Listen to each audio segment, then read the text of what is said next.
લોકસભાની ચૂંટણીના પડઘમ વાગી ચૂક્યા છે ત્યારે ચૂંટણી પહેલા રાજકોટ લોકસભા બેઠકના ઉમેદવાર પરસોત્તમ રૂપાલાનો ક્ષત્રિય સમાજ દ્વારા વિરોધ કરવામાં આવી રહ્યો છે, પરંતુ હવે ક્ષત્રિય સમાજ પરસોત્તમ રૂપાલાનો વિરોધ નહીં કરી શકે।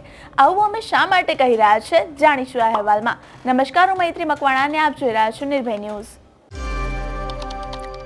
પરસોત્તમ રૂપાલાએ ક્ષત્રિય સમાજને લઈને જે વિવાદિત ટિપ્પણી કરી ત્યાર પછી આ વિવાદનો દોર શરૂ થયો।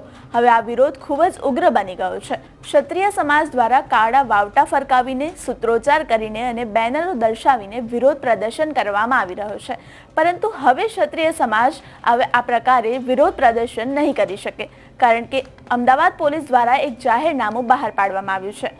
આ જાહેરનામામાં દર્શાવવામાં આવ્યું છે કે હવે કોઈ પણ વ્યક્તિ કાળા વાવટા ફરકાવીને, સૂત્રોચ્ચાર કરીને કે પછી બેનરો દર્શાવીને કોઈ પણ ઉમેદવારોનો વિરોધ નહીં કરી શકે। આ જાહેરનામું શાંતિ અને સલામતી જળવાઈ રહે તે માટે કરવામાં આવ્યું છે, અને જો કોઈ આ જાહેરનામાનો ભંગ કરશે તો તેના વિરુદ્ધ કાયદાકીય પગલાં લેવામાં આવશે।